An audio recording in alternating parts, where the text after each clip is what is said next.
Hi, hello, good morning guys. Eto na, namumunga na yung ating ano bang tawag dito, lima beans.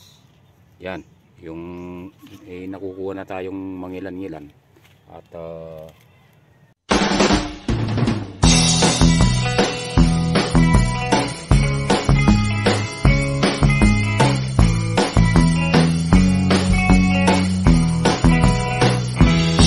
mga 2 linggo pa siguro, full ng ano na ito. Ito, ganyan no. Sunod-sunod na ang bunga ng mga lima beans na ito. Ano bang tawag dito sa Tagalog, sa Kapampangan? Bule ang tawag dito eh.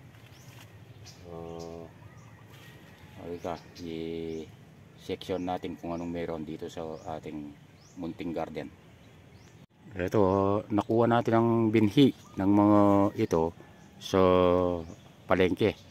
Meron doon na sa parking, merong nakatanim na ganito, merong mga tumanda na hindi nakuha. Katulad nito, darating ang araw, meron ding ano ito, yung mamimis, yung mga nakatago na tatanda, pwedeng yun ang itanim na lang. Kaysa maghanap ka pa ng bibilhin, hindi naman sure kung tutubo. Yan ang ating lima beans. Kasama nito sa ating munting garden, ito yung ilang puno ng kalabasa, siguro mga mula dun hanggang dun, mga 8 o 9 na kalabasa. At nag-uumpisa na silang namulaklak. At kasabay nun, meron ng mga buko ng kalabasa. Yan, kaya sinasabi kong buko, hindi pa natin sure kung tutuloy yan. Kagaya ng ibang mga buko kasi na hindi mo pa sure kung susulong siya o hindi. Once na natagpuan yan ng insekto at natusok, wala na. Kahit na sabihin mo mang mag-spray ka, pero ito hindi na tayo nag-spray.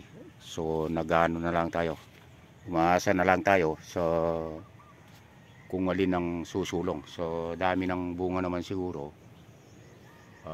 mayroon ding makakalusot. Yan ang kanyang isang buko. Yan o, sana tuloy-tuloy na sila. Yan, ginawan natin sila ng ano, konting balag. Yan, naka-propose itong balag natin na forever na balag. At ang mga umaakyat o gumagapang na gulay na pwedeng pasampayin dito, ay dito na natin ilalagay. Tinaniman na natin ng permanente na poste. Ayan, malunggay.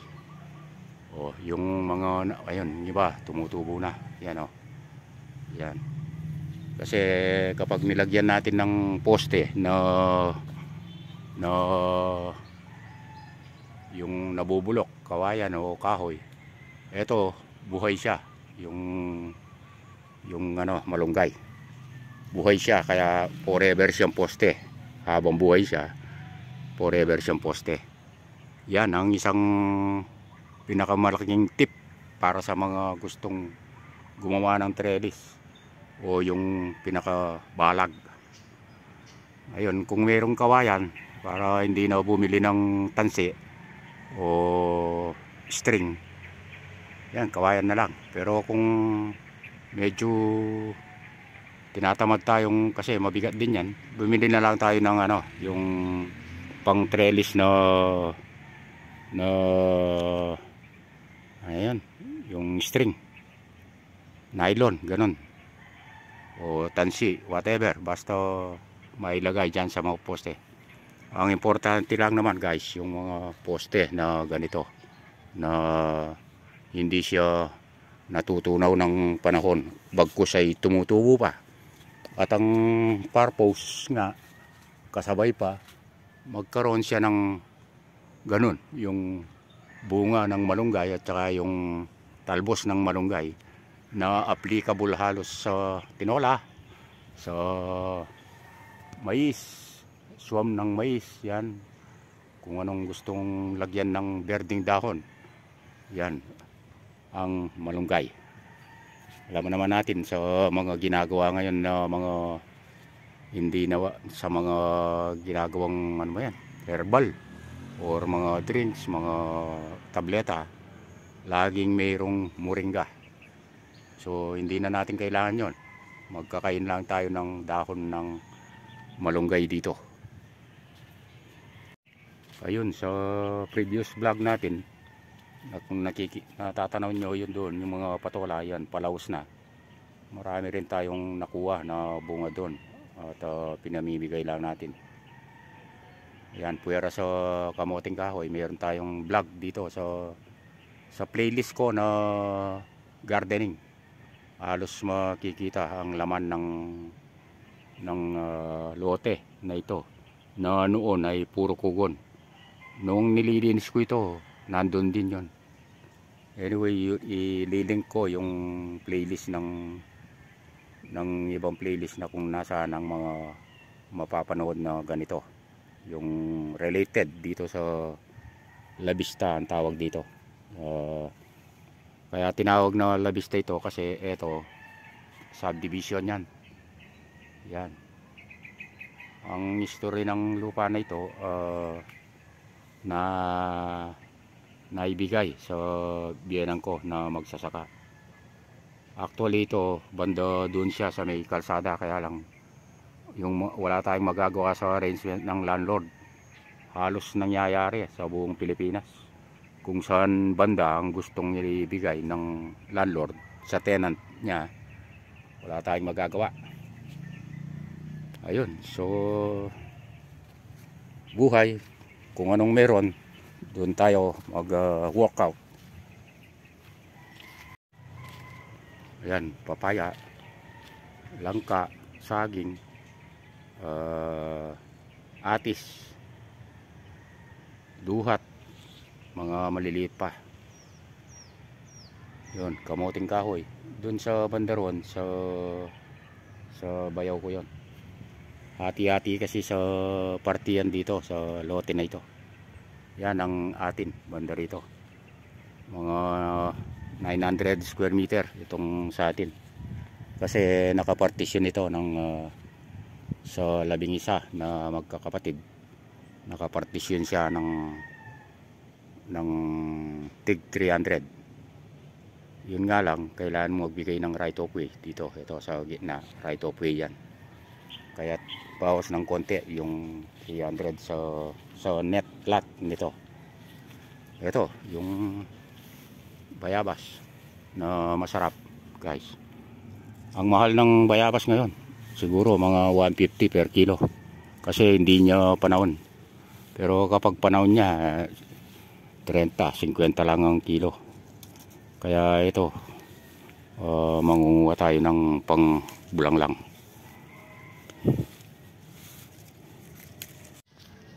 Dahil tagaraw, mabagal lang ang pagtalbos ng mga kamote. Hindi kagaya kapag tagulan, talagang ang daming talbos niyan. Ito naman yung tanglad, bagong tanim. Kasi yung tumanda noon, kapag tumanda na pala ito, yung sukuna sa laki, malaking na natutuyo din. Ibig sabihin, sa pagkatanda, mayroon ding disadvantage. Ano na siya, yung kailangan i-renew. Ito, nasa ilalim tayo ng sampalok. Nag-uumpisa ng mamunga yung sampalok na ito. Nakakuha tayo ng bayabas at mayroong kaganapan yan doon sa bahay. Ito yung patola, nakakuha pa tayo ng ilan, at sa bahay mayroon ding kagaya nito. Sa bahay mayroon tayong tanim na ganito rin. Kaya yung nakuha natin dito, yan, dadagdagan natin sa bahay. So kapag umaga, pagsakay natin ng bisikleta, ay tatanong natin kay Mrs. kung anong luto for today. So ngayon, sabi niya, bulang lang for today. Kaya pumunta tayo dito, kumuha ng talbos. Yan, talbos. Hindi na kailangan bumili, basta meron kang tanim, ano na, yung libre-libre na sa pangsahog na gulay, sa mga isda at saka sa mga karne. Yan yung patola, ang daming natira o tumanda na dahil palaos na ito, dahil summer na nga. Yan, o yung mga bunga ito, mga binhi. Yan, binhi na yan. Marami-rami rin yung namis kapag hindi mo agad nakita. Yan, magiging punla na lang siya o seeds para sa susunod na pagtatanim. Ito, kagaya nito, yung mga ganito kabata, minsan kailangan na natin kunin kasi kapag napabayaan ng sa 2 araw na mismong kunin, ayan, ganyan na, magiging binhi na lang siya. Kaya nire-review, iniikutan palagi kung saan ang pwedeng kunin. Yan o. Oh, wala, ano na yan, magiging punla na lang yan o magiging binhi. Yan o, daming namis. Kaya kapag iniikutan sa ilalim ng balag ay makikita talaga kung alin o kung ano na ang mga tumanda na bunga. Yan o, kabila o. Ano na yan, binhi na lang yan kasi ang tigas-tigas na. Yan o.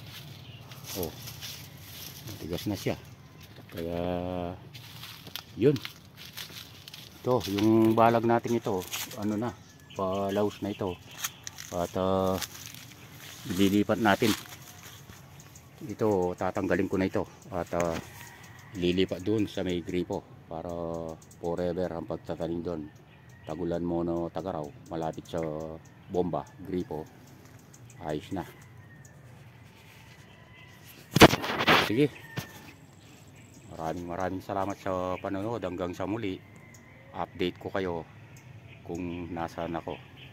Alam nyo naman, minsan nandun ako sa bayan namin. Yung napangasawa ko dito sa Santa Rita, minsan nandun ako sa Lubao. Pag ganyan tayo at makita natin ang kung anong opportunity o mapakinabangan, kahit na mumunting bagay, it makes difference. Yeah, thank you for watching. Shout out sa ating mga viewers, subscribers. God bless.